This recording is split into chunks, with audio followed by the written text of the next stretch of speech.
Welcome. Reverend Lee here with Thoughts That Can Change Your Life. Today I want to explore the idea of, are you looking for an answer? Is there something in your life that you're really seeking an answer for? If so, I want you to know that with every struggle, with every question, with every frustration, with whatever curiosity you have, an answer or a solution already exists. And it exists within you. The work is to reconnect. It's to uncover the connection that you have with your infinite mind. And when you establish that connection with your infinite mind, and you truly listen and allow the answer to present itself, an answer will appear. Now, that answer may not be the be-all, end-all, total answer, but you'll get the next step. And I really took time to get that idea that you're going to get the next step, because here's what I've learned. It's a journey. So if it's a journey, it's a step-by-step process. Every journey goes step by step by step. Therefore, every answer comes step by step by step. What we've done is we've set an expectation that, no, it's the end result. I've got to have the total thing right here and now. Well, there's no fun in that. There's no growth in that. There's no experience in that. It's all about unfolding your own magnificence through the wisdom that is showing through you. And the wisdom that is showing through you is your ability to tap into infinite wisdom. How aware are you that your limited mind is not your total mind? That you have access to all the wisdom of the cosmos, that you are connected with the cosmos, the divine energy, infinite mind. There is only one mind, one consciousness. And your job is to connect with that consciousness. And when you connect with that consciousness and you ask questions, knowing you're going to get the answer, guess what? You get it. It's pretty simple, isn't it? It takes practice, my friends. It takes practice of asking and understanding, learning to understand what is that intuitive wisdom versus what is rationalization that's happening within the brain. Infinite mind knows without reason. Human mind, human brain rationalizes everything. And many times that rationalization just keeps you locked into the same experience you're having over and over and over and over again. So here's a couple of the best techniques that I've developed and learned. Number one is go into meditation. And right before you quiet, right before you stop thinking, ask a question. I desire to understand what is my next step with respect to whatever it is you're thinking about, whether it's relationships, money, career, health. What is my next step? And implant that question into the infinite mind. Once you implant it, let it go. And then bring your awareness to your breathing. Just breathe. The answer will show, maybe not in that meditation, but later in the day or maybe the next day. It depends on when your mind, your human mind, is open up to receive it. You've got to believe that you can receive the information. The other technique that I use is a technique that right before you go to bed, because right before you go to bed, your conscious mind, your analytical mind is really tired. It's not as clear as it is like first thing in the morning.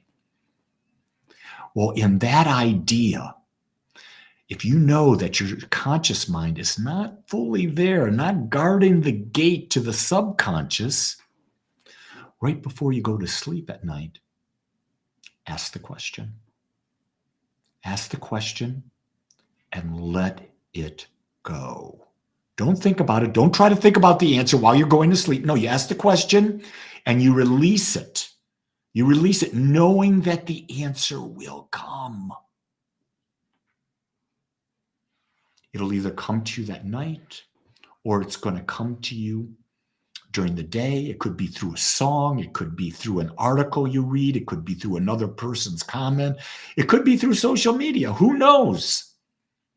Maybe you're getting an answer right now because you asked a question. How do I find my answer? And look at this. You're watching this video.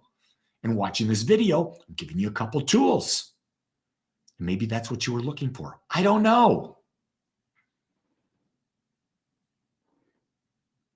Some days doing the given answer seems uphill all the way. Work.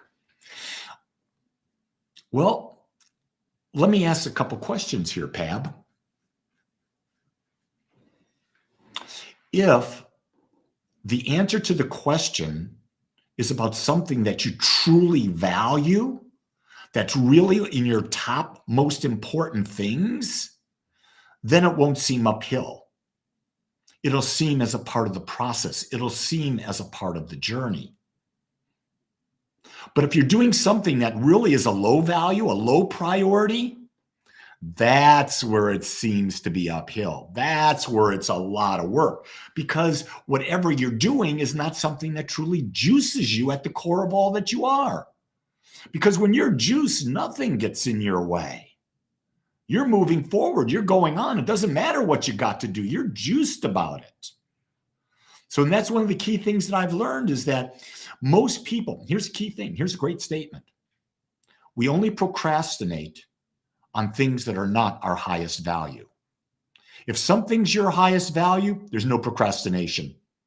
You're just done. You're done. You're doing it, man. It's coming from within. No one has to ask you to do it. You're motivated from within.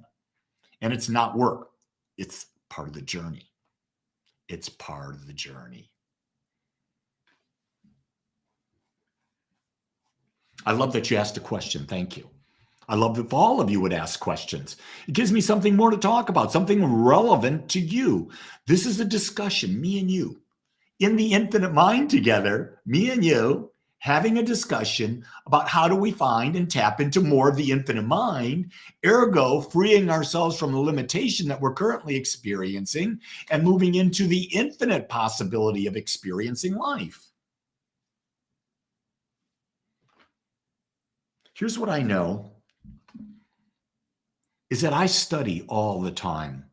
The things that I study are practical spirituality and human behavior.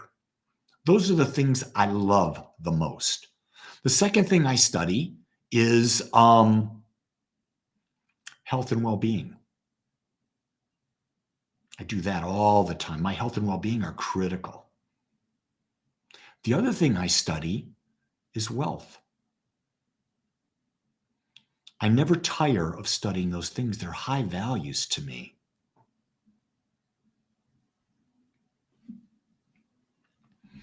Corey says, love working in Portland. Living in a hotel room teaches me that I love working, just not living in Portland. Well, I'll bet you can find things in Portland that are great. Bet there's some great food.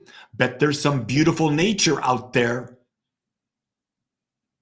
I always try to find what is it that juices me about wherever I'm at, and then to explore those things. That's one of the answers that I had. No matter where I'm at, there's good to find. There's challenges to find. There's adventure to find. And you know what?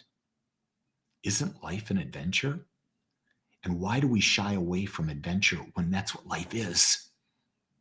And for me, adventure is about dealing in the unknown. Because that, my friends, is where all the juice is, where all the fun is.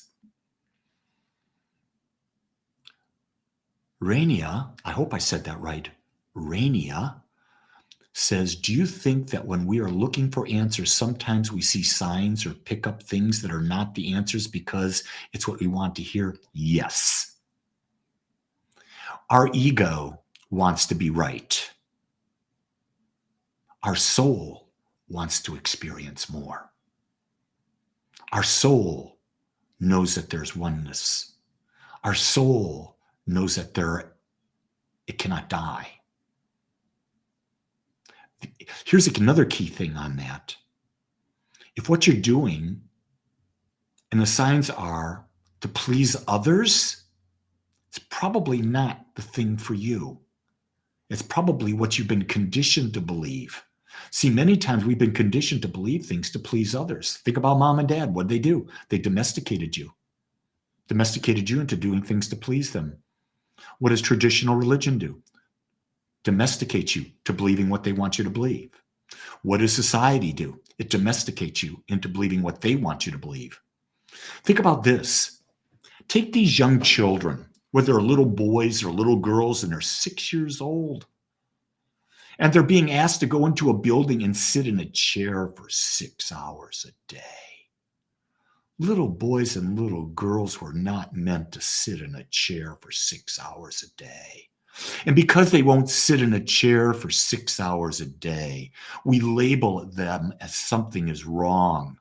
And because something's wrong and they don't fit into that idea, we're going to have to medicate them. Medicate them so that they'll sit in a chair for 6 to 8 hours a day. As you listen to me, do you not see how ridiculous this is? Do you not see how ridiculous we become to have that as an expectation? You bet. That's why ask what is the right answer.